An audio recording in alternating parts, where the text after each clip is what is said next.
Hi guys, Atomiam's here, your one and only source of authentic Asian cuisine. It's been 5 years that I have been living abroad. I've been to France, I've been to Belgium, I've been to New Zealand.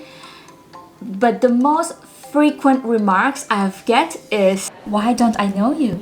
I'm new. I just moved here from Thailand." What? I come from Bangkok. Wait, what? It's not the same as Taiwan. No, I know where Thailand is. I'm not that retarded. Do you come from the land of Pad Thai? Shut up! I didn't say anything. Pad Thai? That's really interesting. Thanks. You must know how to cook very good Pad Thai. So you agree? You think you can cook good Pad Thai? I don't know. And I'm like, how cliche. We don't eat Pad Thai every day. Of course, Pad Thai carries the name of the word Thai. So they assume that in Thailand we eat Pad Thai as a national dish. But that is not true. And I also get the question like, can you make Pad Thai for me? And I'm like, I don't know how to do it. It's like presuming that all French people can make croissant at their home, which is impossible. However, I understand. Pad Thai is the most celebrated and most popular dish outside of Thailand. And being here, I take myself as a delegation of my own country. So today, I am going to teach you how to make Pad Thai with all authentic ingredients. For me, it's always frustrating to see aliens ingredients in Pad Thai in Thai restaurant abroad. Their creativity is beyond imagination. Sometimes they put carrot, broccoli, onions, baby bamboo, which is not at all Pad Thai. But I do understand why, because authentic recipes require very expensive imported ingredients. But today I'm gonna sacrifice my wallet and show you how to make all of these into one Pad Thai. So first of all, I have to tell you, this recipe is a bit expensive. Of course, it would cost less if you just buy Pad Thai right away from a restaurant, but I guarantee this will be better than any restaurant can offer you. So first of all, we have yellow tofu, dried shrimps, dried sweet radish, flat rice noodles, shrimps, some peanuts, which have to be chopped and minced later, some chives, bean sprouts, and for the sauce we have tamarind paste, palm sugar, shrimp paste, and fish sauce. First of all, you need to soak this rice noodle in lukewarm water, like this. So what I'm going to do now is prepare all these ingredients so we can move to the next step. Ta-da! All the ingredients have been prepared. The chives have been finely chopped. As you can see, we don't use the hard part, the white part of it. We just use the leaf. And then we have the tofu, dried shrimps, and dried sweet radish chopped in these small shapes. And we also have peanuts, finely chopped, and garlic. And then I have also prepared the shrimp. And now we're going to make the sauce. The uniqueness of Pad Thai sauce is that it has the sour flavor and then followed by the sweetness and then ended up with a salty note. To make the sauce, we will start with palm sugar. We will put 2 tablespoons in the pot. And now we'll have 2 tablespoons of tamarind paste. And then we'll follow by 2 tablespoons of fish sauce.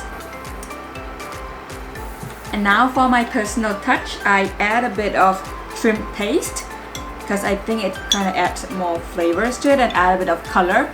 So when you see the red, orange Pad Thai, this is where it comes from. Or some restaurant might also put some ketchup in it too, but I think it's better to put shrimp paste. I put 1 teaspoon of it, and now we'll mix it everything together until all the ingredients are melt. Fun fact about Pad Thai is that it was invented after World War II by former Prime Minister Field Marshal Black Pibun Songkram. The reason why he invented this dish is because at that time rice was super expensive, so we have to eat noodles instead of rice. But Thai people at that time has noodle soup, which represent a lot of Chinese culture, and at the time there was a spread of communism. And he was so afraid that Thailand would become communist. So that's why he invented his own dish and called it pad thai to celebrate the sense of nationalism, and it was used as a tool of propaganda to differentiate ourselves to the Chinese culture. Because if you eat Chinese soup, it's like you're supporting Chinese culture at that time, and people were avoiding that. When all the ingredients are melted and mixed together, you have to add 2 tablespoons of water. And that's it. Sauce is ready to be used. Before we cook pad thai, we have to cook the shrimp first. If we cook it to get all together, it might not cook well, and it might become too dry, too overcooked. Just add some oil.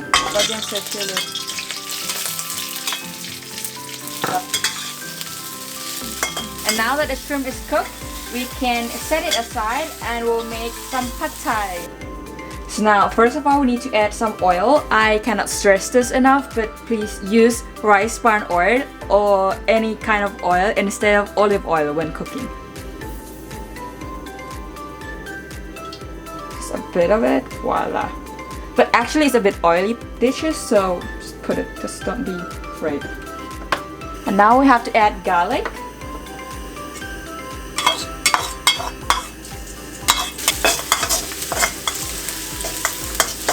Fry it up until you can smell the smell of garlic, and then you add tofu, dried shrimps, and sweet dried radish.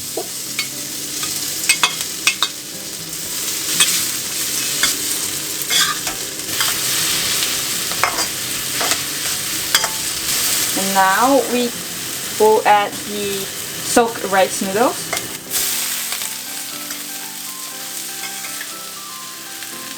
Add it all.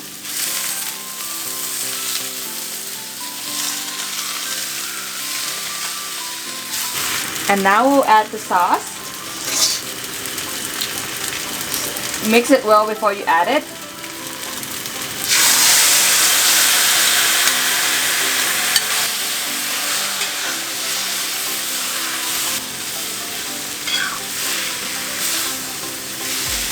You stir it well until the rice noodles start to cook itself and become soft.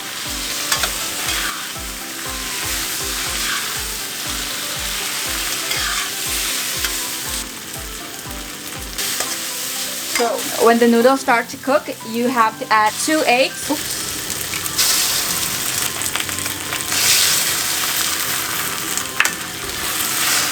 And then you scramble it up.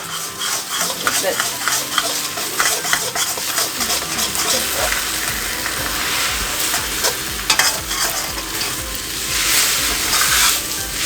And now we add some green sprout. We cook the bean sprout until it becomes wilt, and then we add the chives. And then same, just cook until it's wilt. And now that the chive is wilt, we'll add the shrimp that we cooked earlier.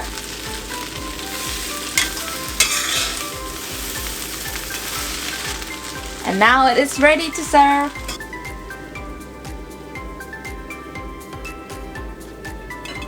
When you serve it, you need to serve it with a slice of lime. And then a little bit of peanut on top.